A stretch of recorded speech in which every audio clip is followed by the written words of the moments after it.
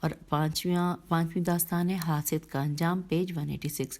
باب نمبر 32 پہ ہم آ گئے، حق و باطل، اس کا عنوان ہے۔ 188 پیج پہ ہم اس کے بارے میں مختصر تشریح بھی پڑھیں گے۔ اس کے بعد جو اس کی 5 داستانیں ہیں، نمبر 1 مرنے والے مسلمان کا حق 188، معاویہ ابن یزید معاویہ ثانی 189، نمبر 3 پہ ہے داستان حق کو تسلیم کرنا 190، پھر ہے مست حق شناس 191، اور 5ویں ہے حضرت ابو ذر کی حق شناسی، پیج 192۔ اب آ گیا باب 33 جس کا عنوان ہے حلال و حرام، پیج 193، اور اس کی مختصر تشریح بھی اسی صفحے پہ۔ اس کے بعد جو 5 داستانیں ہیں وہ ہے یہود اور حرام غذا 194، حرام کا طبق 194، دام شیطان 195، خلیفہ کا کھانا 195، اور عقیل کی درخواست 195 بھی ہے یا 6 ہے، میرے خیال ہے تھوڑا سا ایسا ہے جو کہ مس پرنٹ 6 ہے میرے خیال سے۔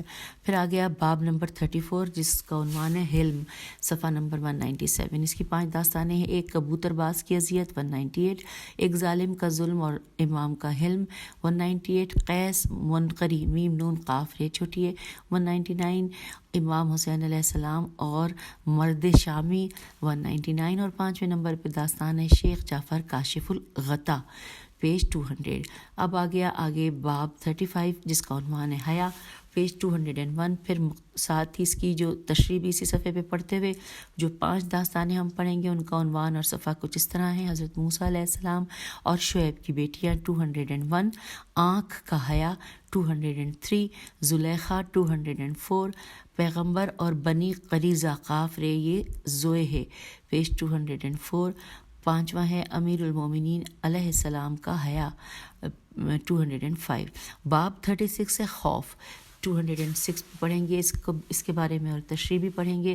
پھر اس کی جو 5 داستانیں ہیں وہ کچھ یوں ہیں کہ خوف خدا رکھنے والا جوان 207، ایک پتھر کی زبان حال 207، عذاب آخرت پر آتش دنیا کو ترجیح دینا 208، خوف خدا کی انتہا 209، حضرت یحییٰ اور خوف خدا 211۔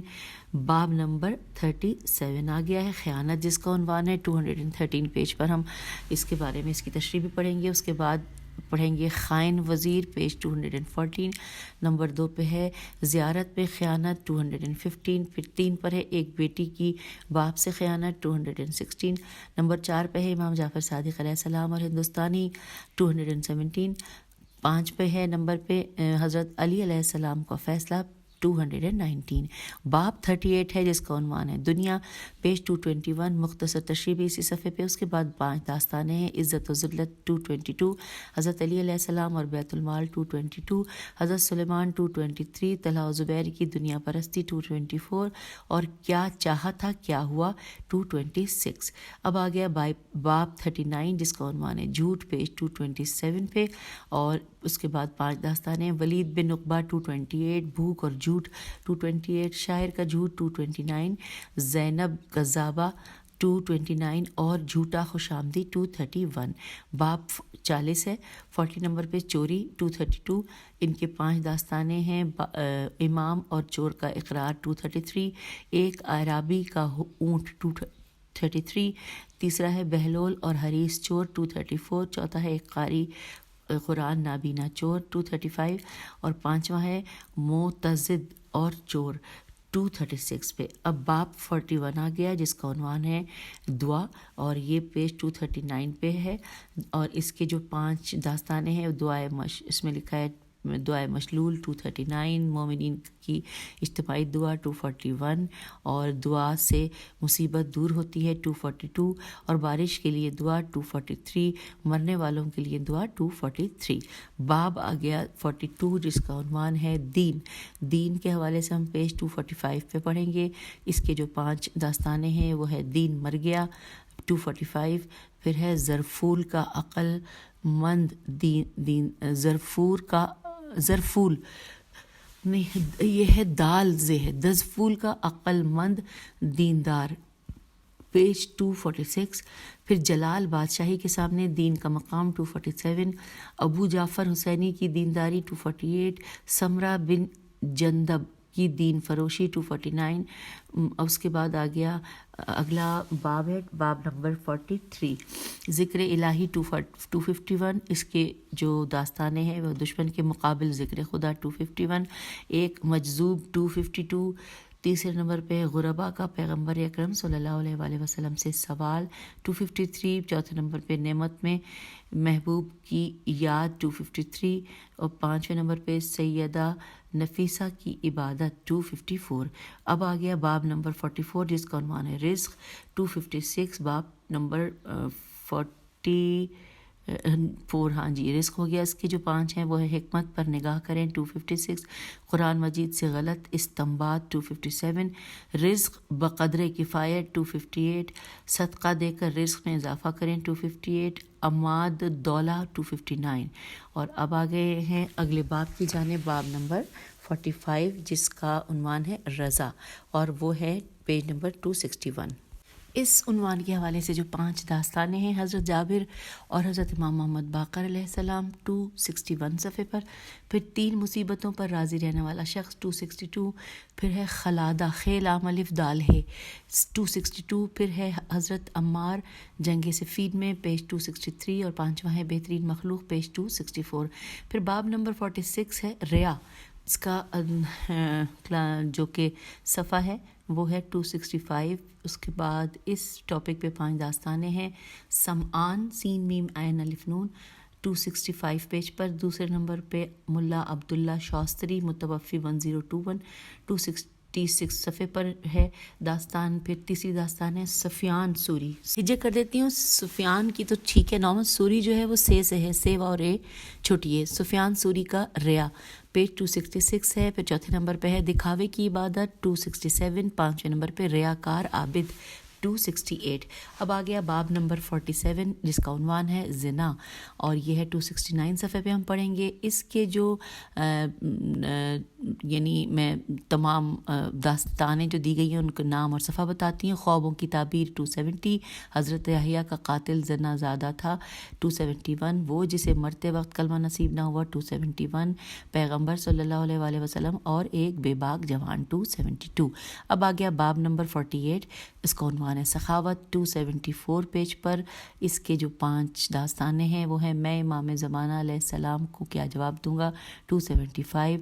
حاتم سے بڑا سخی 275. پروردگار سخاوت کو پسند کرتا ہے 276. 300 اشرفی 277. اور قیس بن سعد 278. اب آ گیا باب نمبر 49 شرک.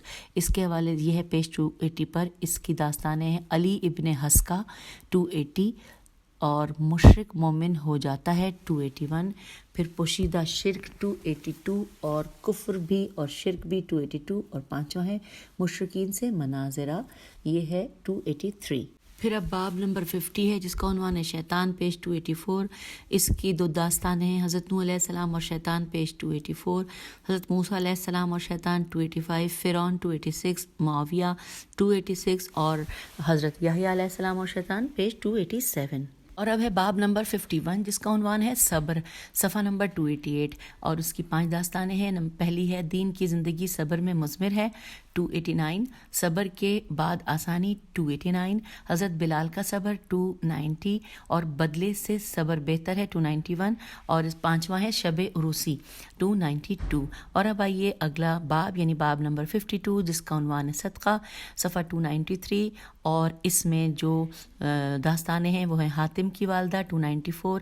رات کی تاریکی میں صدقہ دینے والا 295. شیطانوں کی دادی 296. صاحب بن عباد 296. اب باب نمبر 53 صلہ رحمی. اس کا عنوان ہے 299 صفحے پر. اور اس میں عنوانات ہیں داستانوں کے وبا 300. امام علیہ السلام کی صلہ رحمی 300. پیغمبر اکرم صلی اللہ علیہ وآلہ وسلم کی صلہ رحمی 301. صلہ رحمی کا زندگی سے براہ راست واسطہ 302. محمد بن اسماعیل 303. باب 54 ہے جس کا عنوان ہے ظلم و ستم 305. اور اس کے ساتھ جو داستانیں ہیں وہ ظلم دازنا دال الف زال نون ہے یہاں پہ یہی لکھا ہے اور صفحہ نمبر 305. پھر ہے دوسرے نمبر پہ ہے داستانوں میں ظالموں کے لیے کام کرنا، پیج 307. پھر ہے مکافات عمل 307. پھر ہے ضحاک حمیری کا انجام 308. اور پھر واقع حرہ 309. اور پھر اب آ گئے ہیں باب نمبر 55 پہ. باب 55 کا عنوان ہے عبادت 311. خشک عبادت کا نتیجہ 311. عشق کے ساتھ عبادت 312. حضرت اویس قرنی 313. ابلیس کی عبادت 313. امام سجاد علیہ السلام 314. باب نمبر 56 پہ عنوان ہے عہد و پیمان 315. پیغمبر اکرم صلی اللہ علیہ وآلہ وسلم اور ابو حیثم 315. وعدہ خلافی جائز نہیں 316. حلف الفضول کا معاہدہ 317. انس بن نظر رضی اللہ 317. اور ایک مسلمان غلام 318. باب نمبر 57 ہے عدالت، اور جو کہ 319 پر ہم پڑھیں گے. پھر حکومت شدید 320. اولاد کے درمیان عدالت 321. لباس سرخ 321. غنائم میں مساوات 321. اور پانچویں داستان کا عنوان ہے دشمن کے روبرو عدل علی علیہ السلام کا تذکرہ، پیج 322. اور باب نمبر 58 عذاب اس کا عنوان ہے، پیج 324 پہ. پھر ہے اس میں جو دیے گئے ہیں 5 داستانیں، اس میں سب سے پہلی ہے قوم عاد پر عذاب 325. ابن ملجم لعین اور عذاب برزخ 325. عمل کی جزا 327. عذاب کے نازل ہونے کی وجہ 327. اور حق کو پوشیدہ کرنے والوں کے لیے عذاب 328. باب نمبر 59 یعنی آخری باب ہے جو کہ ہم اس جلد 2 میں پڑھیں گے، اور وہ ہے اس کا عنوان ہے عفو درگزر 330 صفحے کے اوپر. اور اس کی جو 5 داستانیں ہیں وہ ہیں غلام کی مار پیٹ 330. قاتل کو معاف کرنے والے 331. کنیز کی آزادی 331. جب بیٹے نے باپ کے قاتل کو معاف کیا 332. اور فتح مکہ پیج نمبر 333. یوں تمام جو فہرست ہے وہ آپ کی سماعتوں کی نظر ہو گئی. اور اب آئیے، کیونکہ ابھی صرف 16 منٹ ہوئے ہیں، 16 یا 17، تو کیوں نہ ہم کوئی ایک باب پڑھ لیتے ہیں. باب نمبر 25 سے اس جلد کا آغاز ہو رہا ہے. باب نمبر 25 کا عنوان ہے تحقیر. یہاں پر سب سے پہلے سورہ حجرات کی آیت نمبر 11 کا ذکر ہے. یا ایھا الذین آمنوا لا یسخر قوم من قوم، کوئی گروہ دوسرے گروہ کا مذاق نہ اڑائے. رسول اکرم صلی اللہ علیہ وآلہ وسلم کا فرمان ہے کہ جو شخص کسی مسکین یا غیر مسکین کی تحقیر کرے تو اللہ تعالیٰ اس شخص کو ذلیل و خوار کرتا ہے اور اللہ اس سے دشمنی رکھتا ہے. انورٹڈ کاما یہاں پہ کلوز ہو گیا. حوالہ نوٹ کیجئے، جامع السعادات صفحہ نمبر، اور ساتھ پہ لکھا ہے 215/2. آئیے آگے چلتے ہیں. مختصر تشریح کے حوالے سے عنوان سے لکھا ہے کہ خود پسندی، کینہ اور حسد جیسے افعال تکبر کا سبب بنتے ہیں.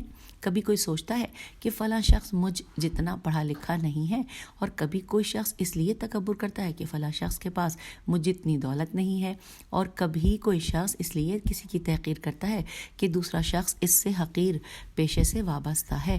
اللہ تعالیٰ کی مخلوقات کی مدد کرنی چاہیے اور سب کا احترام کرنا چاہیے، اور اپنی زبان سے کسی بھی شخص کو اذیت نہیں دینی چاہیے، اور کسی کو بھی اپنے سے پست تصور نہیں کرنا چاہیے. تحقیر کی کوئی بھی صورت ہو وہ حرام ہے. اگر اس نے کسی شخص کی دل آزاری کی ہو تو اس کا ضرر تحقیر کرنے والے پر بھی ہوگا. بہتر یہی ہے کہ اللہ کی کمزور ترین مخلوقات پر بھی شفقت کی جائے.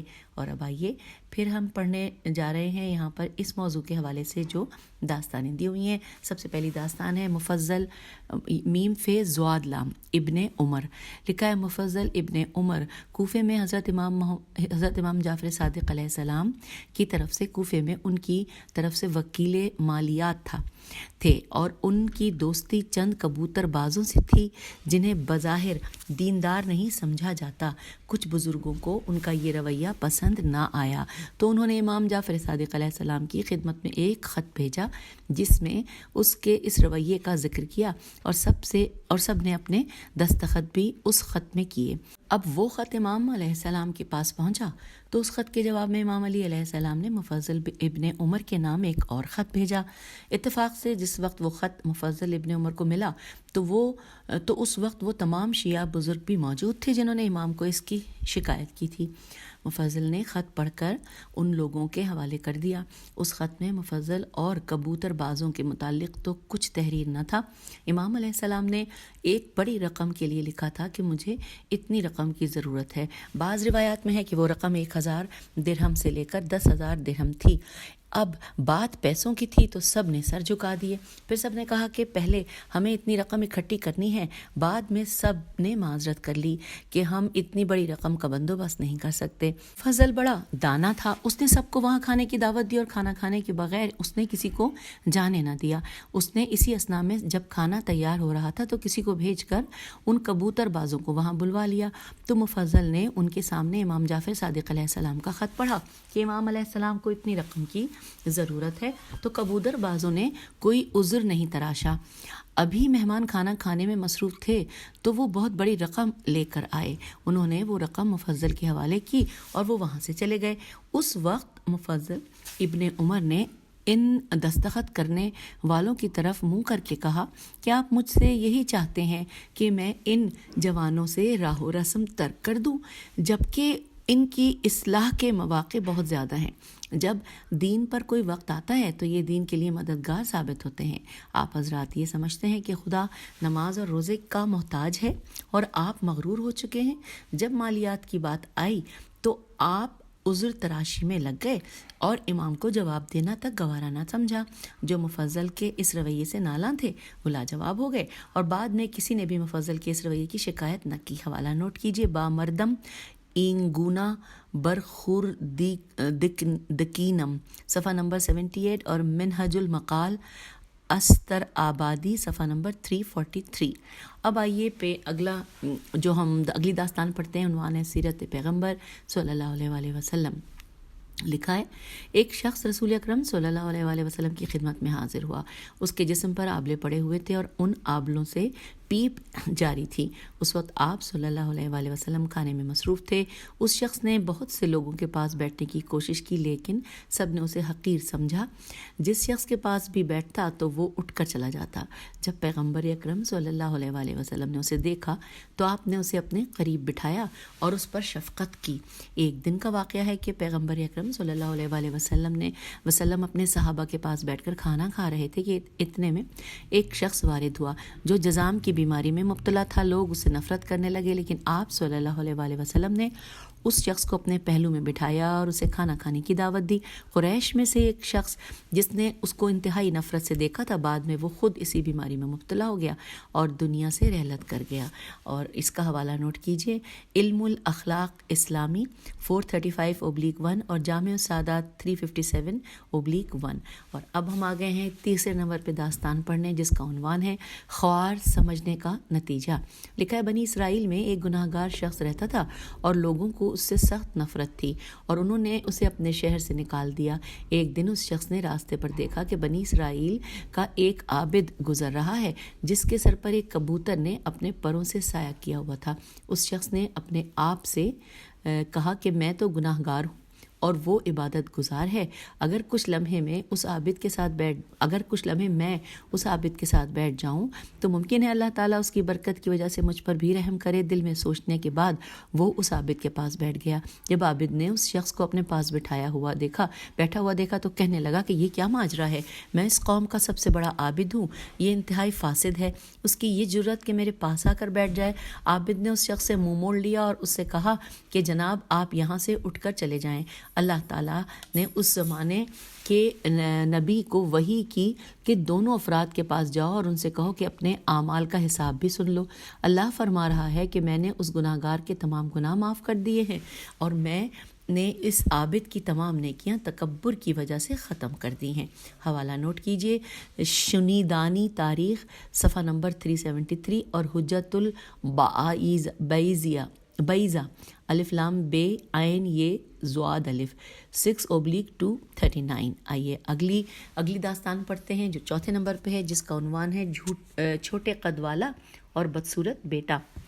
لکھا ہے شیخ سعدی فرماتے ہیں کہ ایک بادشاہ کے کچھ بیٹے تھے جن میں سے ایک بیٹا پست قد، بدصورت اور کمزور تھا، جبکہ اس کے باقی بیٹے خوبصورت، دراز قد اور تندرست و توانا تھے۔ ایک دن بادشاہ نے اپنے اس بیٹے کو حقارت کی نظر سے دیکھا۔ بیٹا بہت دانا تھا، وہ سمجھ گیا کہ اس کا باپ اس کو حقارت آمیز نگاہوں سے دیکھ رہا ہے۔ اس نے اپنے باپ کی طرف منہ کر کے کہا انورٹڈ کاما پست قدر دانا دراز قدر نادان سے بہتر ہوتا ہے۔ یہ ضروری نہیں ہے کہ جس کا قد لمبا ہو اس کی قدر و منزلت بھی زیادہ ہو۔ آپ خود دیکھ سکتے ہیں کہ بکری پاکیزہ ہے اور ہاتھی مردار ہوتا ہے۔ بادشاہ کو اپنے اس بیٹے کی حکمت آمیز باتیں پسند آئیں اور وہ مسکرانے لگا۔ وہاں پر جتنے بھی آیان الف عین یہ الف نون آیان مملکت بیٹھے ہوئے تھے وہ بھی خوش ہو کر مسکرانے لگے، لیکن اس کے دوسرے بھائیوں کو یہ بات پسند نہ آئی۔ اتفاق سے انہی دنوں ایک دشمن بادشاہ نے اس بادشاہ پر حملہ کیا۔ بادشاہ کے لشکر کی طرف سے جس نے سب سے پہلے مخالف لشکر کے قلب پر حملہ کیا وہ یہی پست قد اور بدصورت لڑکا تھا۔ اس نے اپنی شجاعت کا اظہار کیا اور مخالف لشکر کے کئی سالاروں کو خاک و خون میں غلطاں کر دیا، اور پھر واپس اپنے باپ کے پاس آیا اور بڑے احترام سے کہا ابا جان، کمزور گھوڑے میدان جنگ میں کام آتے ہیں۔ پھر وہ دوبارہ میدان جنگ میں گیا اور اسی اثناء میں اس کے باپ کے چند فوجی بھاگنے لگے تو اس نے کھڑے ہو کر نعرہ بلند کیا کہ مردوں کی طرح سے جنگ کرو، اگر نہیں کر سکتے تو مردوں کے لباس اتار کر عورتوں کے لباس پہن لو۔ جیسے ہی بھاگتے ہوئے فوجیوں نے یہ نعرہ سنا تو ان کو اس سے قوت ملی اور وہ دشمن فوج پر غالب آ گئے۔ اور پھر لکھا ہے کہ اس فتح کے بعد بادشاہ نے اپنے بیٹے کے چہرے کو چوما اور اس کے بعد اسے اپنا ولی عہد مقرر کر دیا۔ اس کے بھائی اس سے حسد کرنے لگے اور ایک دن اس کے بھائیوں نے اس کے کھانے میں زہر ملا دیا تاکہ وہ کھا کر مر جائے، لیکن وہ جب زہر ملا رہے تھے تو اس کی ایک بہن دریچے کے ساتھ کھڑی دیکھ رہی تھی۔ جب اس پست قد اور بدصورت لڑکے کے سامنے کھانا رکھا گیا تو اس کی بہن زور زور سے اس دریچے کو ہلا رہی تھی۔ وہ سمجھ گیا اور اس نے وہ زہر آلود کھانا نہ کھایا۔ جب اس واقعے کی اطلاع بادشاہ کو ملی اس نے اپنے دوسرے بیٹوں کو اپنے ملک کے دور دراز حصوں میں بھیج دیا۔ حوالہ ہے حکایت تہائی گلستان صفحہ نمبر 43۔ اور اب آئیے پانچویں اور آخری داستان پڑھتے ہیں اس موضوع کے اوپر، اور اس کی ہیڈنگ ہے جو تجھ سے زیادہ خراب ہو اسے میرے پاس لے آؤ۔ اب آئیے پڑھتے ہیں۔ یہ ہیڈنگ تھی، لکھا ہے خداوند تعالیٰ نے حضرت موسیٰ علیہ السلام کو وحی فرمائی کہ اب کی بار جو مجھ سے مناجات کرنے کے لیے آؤ تو اپنے سے کسی کمتر کو اپنے ساتھ میرے پاس لے آنا۔ موسیٰ علیہ السلام نے ادھر ادھر دیکھا لیکن ان میں جرت پیدا نہ ہوئی کہ میں کس سے کہوں کہ تم مجھ سے کمتر ہو اور میں تجھ سے بہتر ہوں۔ موسیٰ علیہ السلام نے حیوانات پر نگاہ ڈالی اور چاہا کہ اس ایک بیمار کتے کو اپنے ساتھ لے جاؤں۔ اس کی گردن میں رسی ڈالی اور کچھ دیر کے بعد پشیمان ہوئے اور اس کتے کو بھی رہا کر دیا۔ بارگاہ خداوندی میں اکیلے آئے۔ آواز قدرت آئی، میں نے تجھے حکم دیا تھا کہ تم اپنے ساتھ اپنے سے کمتر کو میرے پاس کیوں نہیں لائے؟ حضرت موسیٰ علیہ السلام نے عرض کی پروردگار، میں نے کسی کو اپنے سے کمتر نہیں پایا۔ آواز قدرت آئی، مجھے اپنی عزت و جلال کی قسم، اگر تم کسی کو لاتے تو میں اس پست کو بلندی دیتا اور تیرا نام انبیاء علیہ السلام کی فہرست سے خارج کر دیتا۔ حوالہ ہے مونا میم واو نون ہے، مونا معارف میم عین الف ریفے 2/676 اور لعالی الاخبار صفحہ نمبر 197۔ تو یوں سامعین ہم آپ سے اب اجازت چاہیں گے، باب 25 بھی پڑھ لیا اور اس جلد کی فہرست بھی جان لی۔ انشاءاللہ اگلی نشست میں اس سے آگے چلیں گے۔ خدا حافظ، فی امان اللہ۔